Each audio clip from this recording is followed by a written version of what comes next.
udah lama banget aku nggak update video. Maafin kalau mata kalian jadi sakit karena ngelihat eye bag aku. Wah, gede banget ya. Terus juga jerawat di mana-mana. Oke. Maklum sekarang lagi musim ujian, terus juga musim submit laporan, eksperimen. Wah, oke. Kita bahas itu nanti. Nah, di sini aku mau bahas tentang kenapa sih aku nggak lolos beasiswa KGSP. Dan yang perlu aku ingatkan adalah semua yang aku omongin di video ini adalah pengalaman aku dan pendapat pribadi aku sendiri. Jadi pihak beasiswa tidak pernah bilang kenapa kamu nggak lolos. Oke? Oke, jadi sedikit cerita, aku daftar KGSP itu tahun 2019. Nah, sekarang namanya udah ganti ke GKS atau Global Korean Scholarship. Nah, jadi ada dua jalur buat daftar beasiswa ini. Yang pertama itu lewat UNIF dan yang kedua lewat embassy. Nah, aku pilih yang lewat universitas. Sebelum GKS, aku udah mulai email profesor, jadi itu sekitar bulan Desember gitu. Jadi GKS kan bukanya itu bulan Februari. Nah, tujuannya adalah supaya aku dapat gambaran tentang riset yang akan aku lakukan. Jadi kan aku punya topik gitu ya, yang pengen aku nanti jadi bahan untuk aku S2 lah, topik S2 aku gitu. Tapi di sini aku kayak pengen make it clear gitu loh. Jadi profesornya itu bisa nggak ngebantu di bidang itu, atau mungkin sekarang profesornya tuh lagi ngembangin sesuatu yang baru gitu, dan mungkin dia kayak ngerasa wah topik kamu tuh kurang up to date gitu, jadi bisa kayak discussion gitu tentang topiknya. Nah, di sisi lain ini pun juga kayak membantu kamu bikin research plan. Nah, itu jadi sebelum GKS aku tuh udah mulai email si profesornya. Nah, pas sebelum GKS buka pun aku tuh udah persiapan, jadi dari Desember, Januari aku udah mulai writing essay. Jadi ada 2 essay ya, jadi aku udah mulai siapin dokumen gitu. Terus juga yang perlu disiapkan di awal itu kayak recommendation letter. Jadi kan recommendation letter itu kan dibikin nih sama ya kayak dosen kalian, dosen pembimbing, atau mungkin kalian dapat dari rektor atau segala macam gitu. Jadi kan beliau ini juga butuh waktu gitu kan buat ngisi recommendation letter gitu. Jadi kalau bisa jangan dimepet-mepet waktunya. Kalian harus siapin ini kayak lebih awal, karena setahu aku kayak sebulan ataupun 2 bulan itu masih nggak apa-apa. Pas di case aku, jadi dosen pembimbing aku mintanya sama dosen pembimbing, dan satu lagi tuh sama dosen penguji aku. Nah, dosen pembimbing aku ini itu orangnya super duper sibuk banget. Jadi aku tuh kayak minta sebelum GKS buka kan, tapi bapaknya itu emang sibuk banget. Beliau tuh kayak ya hari ini udah ada di Jepang aja, di Lampung, di mana gitu ya, pokoknya tuh sibuk banget. Jadi dan alhamdulillah sih kayak berapa ya, 3 minggu sebelum GKS tutup aku udah dapet surat rekomendasinya. Jadi bikinlah recommendation letter itu lebih awal. Terus juga selain dokumen wajib, aku tuh juga masukin dokumen-dokumen opsional gitu. Jadi kayak tes bahasa Inggris, hasil tes bahasa Inggris. Terus juga aku masukin sertifikat exchange aku, karena aku pernah waktu itu pertukaran pelajar ke Korea juga gitu. Jadi aku masukin sertifikatnya. Terus aku juga pernah intern kan di Jepang. Nah, aku juga masukin tuh sertifikat intern aku. Terus juga aku masukin paper, jadi ya paper conference gitu sih. Jadi aku punya 2 paper conference, bahasa Indonesia sama bahasa Inggris. Nah, dua-duanya aku masukin. Ya ada bahasa Indonesia juga, bingung deh ya panitianya. Jadi ya pokoknya aku masukin. Nah, aku dari ITB, terus aku juga cum laude. Jadi ini bukan maksud apa-apa. Jadi aku pengen apa ya, supaya kalian dapat gambaran aja, jadi kalian dapat full story-nya aku seperti apa gitu. Setelah semua dokumen aku siap gitu kan, terus aku kirimlah ke universitas yang aku tuju. Sekitar 4 atau 5 hari kerja dokumen aku sampai, kemudian pihak beasiswa itu nge-email gitu kalau dokumen kamu tuh udah sampai. Tapi ada beberapa universitas juga tuh yang nggak nge-email karena saking banyaknya mungkinnya, jadi dia kayak repot gitu ngemail satu-satu. Nah kalau kalian kayak pengen mastiin dokumen kalian diterima dengan baik, kalian bisa email pihak kampusnya karena mereka akan reply gitu. Setelah itu kayak nunggu berapa ya, sekitar 1 bulan, kemudian mereka nge-email balik, kayak nge-email balik, jadi mereka akan ngasih tahu kalian lolos atau enggak. Nah di aku, alhamdulillah kan aku lolos tahap pertama, dan aku dikasih tahu jadwal wawancara itu kapan gitu. Wawancaralah, dan pertanyaan wawancara ya pertanyaan umum beasiswa. Jadi apa yang kalian tulis di essay, mereka akan nanyain apa yang kalian bikin di essay gitu. Nah untuk case aku tuh mereka nggak nanya tentang, kan aku daftarnya ke fisika kan ya, mereka tuh nggak nanya fundamental physics, hukum ini, teori ini, mereka tuh nggak nanya, tapi mereka lebih nanya ke experience aku gitu, dan juga kayak eksperimen yang pernah aku lakuin, dan pokoknya itu aja gitu. Lebih fokus ke essay yang kalian tulis. 2 minggu atau 3 minggu setelah wawancara itu hasil tahap pertama itu ya. Jadi sebelumnya kan tahap seksi dokumen gitu. Nah tahap pertama yang dari univnya itu aku lolos, dan kalau aku nggak salah waktu itu yang daftar sekitar 200-an, dan yang diambil itu cuma 15 orang.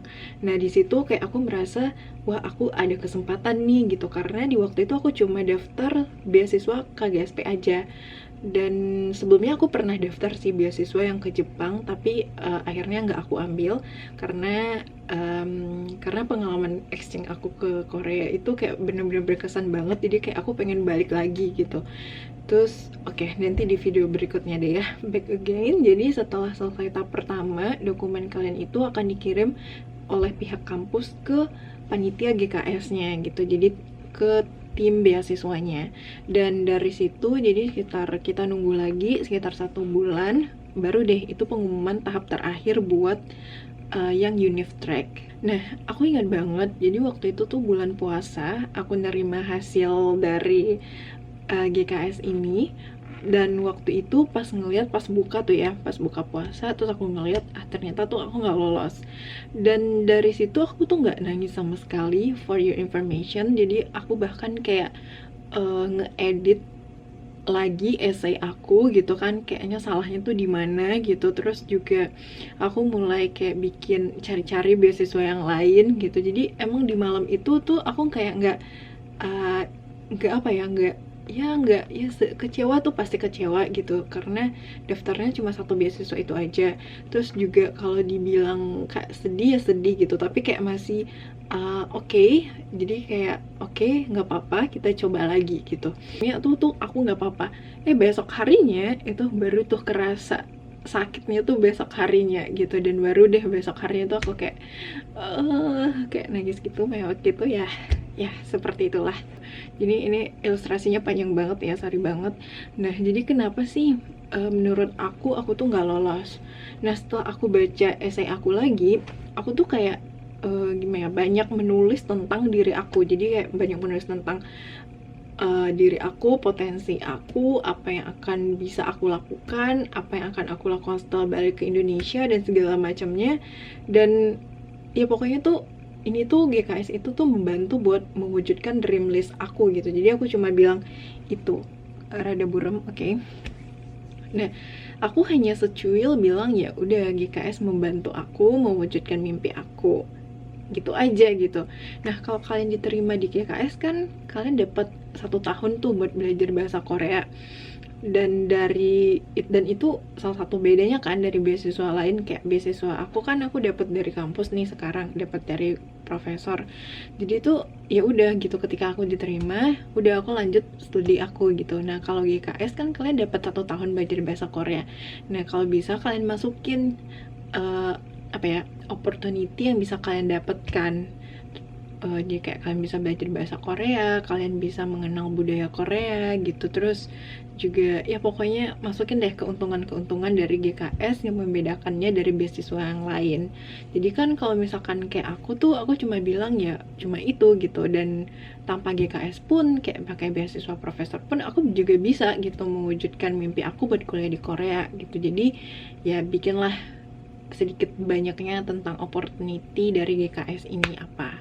Nah, aku kan daftar lewat UNIF ya.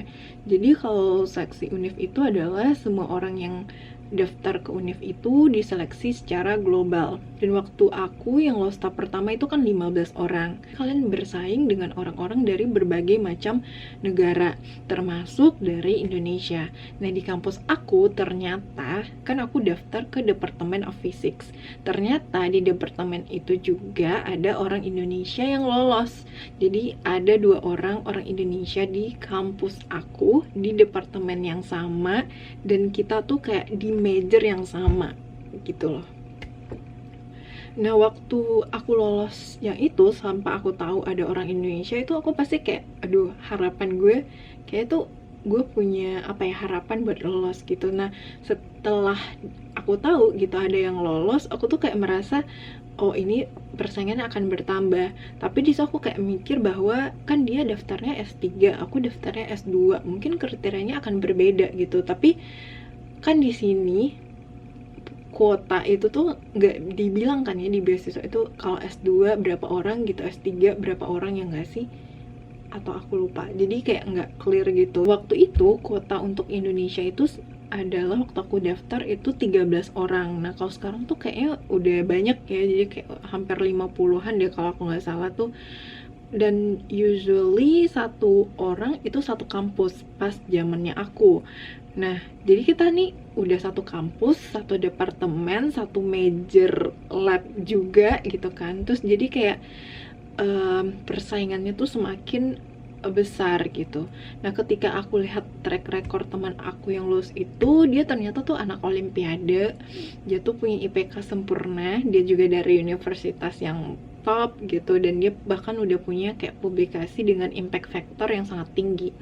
Jadi ya, jadi kayak yang aku bilang, kita tuh nggak tahu ya kayak S2 berapa orang, S3 berapa orang gitu. Jadi aku nggak tahu gimana mereka melihatnya seperti apa, tapi pasti mereka punya kriteria sendiri sih ya kayaknya. Pas udah lolos dari pihak kampus tuh kan langsung ke tim beasiswanya, dan kita tuh nggak ada wawancara sama sekali. Nah, mungkin aja tuh dari pihak beasiswanya ngelihat skornya gitu yang dikirim sama pihak kampus, dan ya berarti skor aku di bawah yang temen aku itu gitu. Terus juga nih ada beberapa case yang kandidatnya tuh nggak submit TOEFL atau IELTS ya, atau tes bahasa Inggris gitu, dan mereka tuh lolos gitu. Dan juga ada temen-temen yang nggak email profesor dari awal pun mereka lolos gitu. Dan ya kayak mereka tuh cuman ngirim dokumen wajib aja. Jadi intinya tuh maksimalin di essay kalian. Kita nggak pernah tahu kedepannya seperti apa. Buat yang mau daftar beasiswa, maksimalin usahanya, kuat-kuatin doanya. Dan kalau misalkan kalian gak lolos, jangan menyerah, masih banyak banget kesempatan, dan tetap berjuang, karena tinggal dan study di Korea itu gak seindah drama. Oke, thank you.